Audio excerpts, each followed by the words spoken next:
everybody. Welcome to this version of things my brain thinks of at 3 a.m.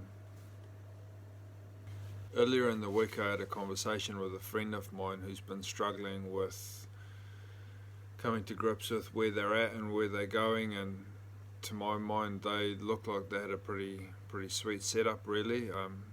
Good house, good job, both of them, good kids, but they've both been struggling, and to me it looked like they should be pretty happy with where they're at. You know, they sort of have everything that the average person would want: house, job security, investment property, pretty good kids. To most people, I guess that paints a pretty picture of what happiness should look like. But the fact that they're not happy with where they're at got me thinking. Something that's been going round and round in my head for a little bit, because different people have different perspectives on where they're at. You know, happiness is sort of, I think it's found by aligning your mental picture of what you think happiness should look like with, or your expectations rather, of what happiness should look like with the circumstances you find yourself in currently.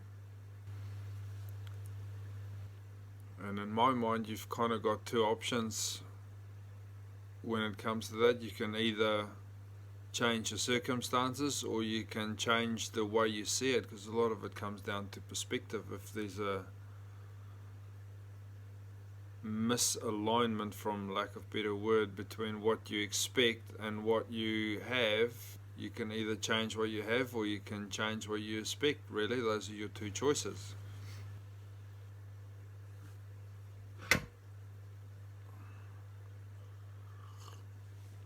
You know, and then he says to me, well, it's not just as easy as that. You can't just change your circumstances or change the way you think about it. I said, well, why not? He goes, well, not everybody can change as easily as you do. We're different people. So yeah, very true.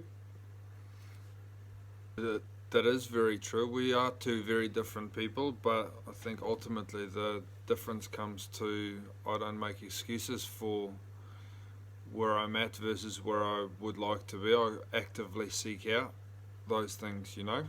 The only difference really between us is our mindset, and we sort of related back to, so we both enjoy playing sports and watching sports, and sort of carried it back to a sporting narrative. So the mindset of an amateur athlete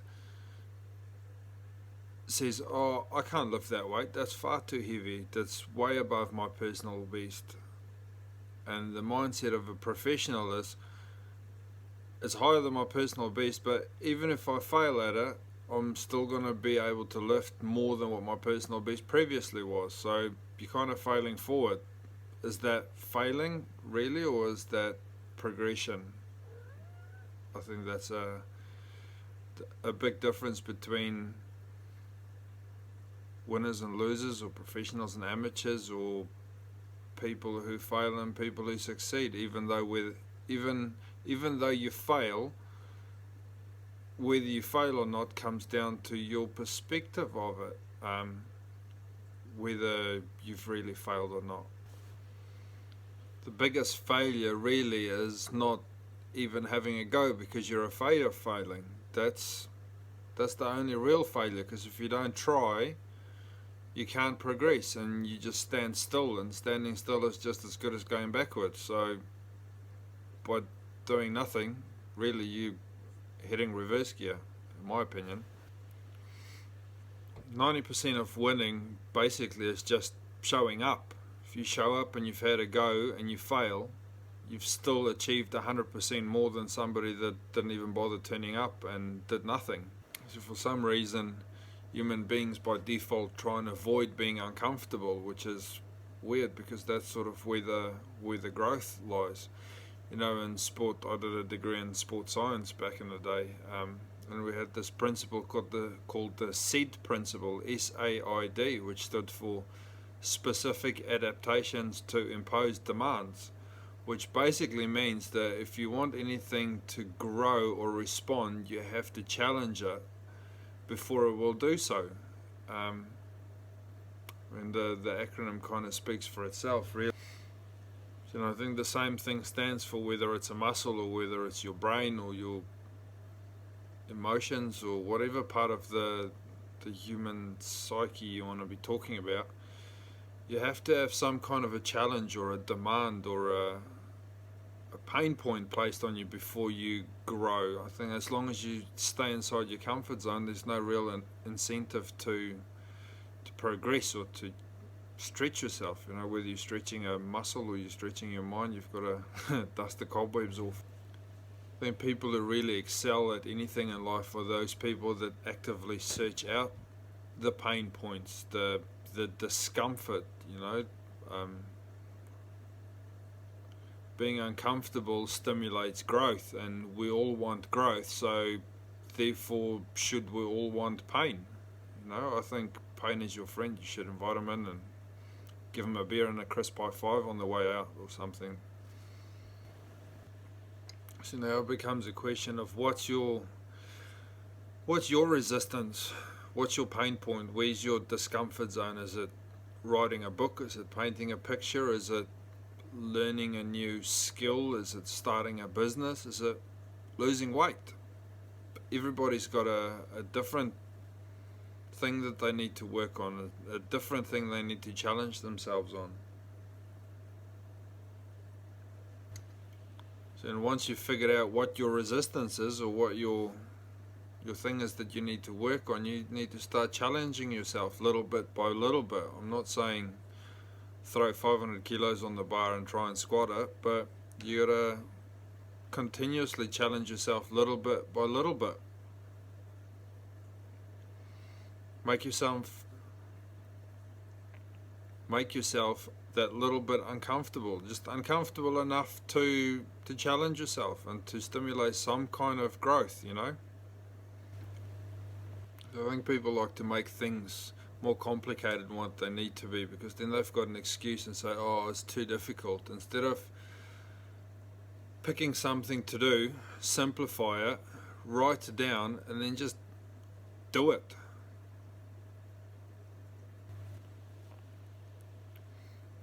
So the outcomes we achieve tomorrow is 100% a result of the actions we take today. Instead of just talking about stuff and thinking about stuff, which is important also, but only if you back it up by action. You have to get stuff done in the end. People get stuck on, oh, but what if I fail, or what if I miss the mark, or what if I don't achieve? So what? If you don't make it, then you try something else. And if that doesn't work, you try something else. And if that doesn't work, you try something else. But as long as you keep going and keep trying, you've only really failed once you've stopped trying. Well, I think people get stuck on the past, and they don't just get stuck there. They live there for years. People, for some reason, dwell and loiter and just hang around in stuff that's happened in the past instead of just going, acknowledge it. Look, it's happened. But it's got nothing to do with what you're doing today. It doesn't define you. You can't live by mistakes you've made 5 or 10 years ago. You've got to get past it. You just have to. You got to put a pin in it and say, acknowledge it. Don't deny it happened. So okay, it's happened. What lessons have I learned from it? And then you take those lessons forward, not the mistake. You can't carry that shit with you forever. At some point you've got to let go of it, and don't let people hold it against you neither, and I think you have to become conscious of your own thoughts, because the moment you become conscious of it, you can catch yourself getting caught in a mind loop of negativity. And once you're conscious of it, you're doing it and you're aware of it, then you can change it. It's the same as any other habit. As long as you're unaware of it, you don't. It's like being stupid. It's painful for those people around you because they don't know they're doing it. But as soon as you realize what you're doing, then you can change it. You can learn stuff. Becoming conscious of your own thought patterns gives you an opportunity. Every time you catch yourself getting stuck in that negative space, you've got the opportunity to change it. If you think back to, and go back as far as it takes, if it takes you back to school, whatever, think of a time in your life where you were really successful at something, anything. There must be somewhere in your life something that you excelled at, that you're really good at. Think of your own behaviors and your own mindset at that time, whether it was back in school days playing sport, or at university your attitude towards study, or your first job, the amount of ridiculous effort you put in because you really wanted to impress your boss. There's always lessons to be learned from that kind of behavior, because at that point in your life you were doing really, really well and you were making immense progress. That's the same mindset you need to apply to your life every single day with everything you do, not just one part of your life.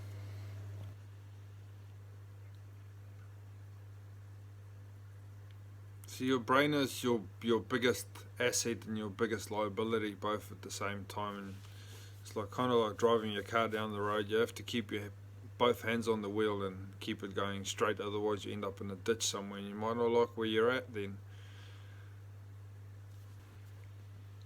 So once you learn how to drive, then it becomes easy. You can start thinking about your goals every single day and be deliberate about it, and take steps and put things in place so you know that those goals are top of mind all the time.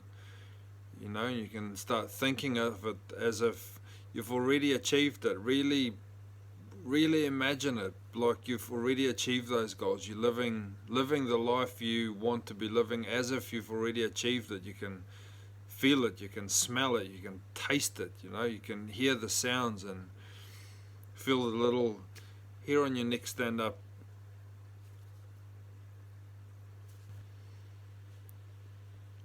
Your brain is such an awesome thing, and it's something that people take for granted, I think. It's one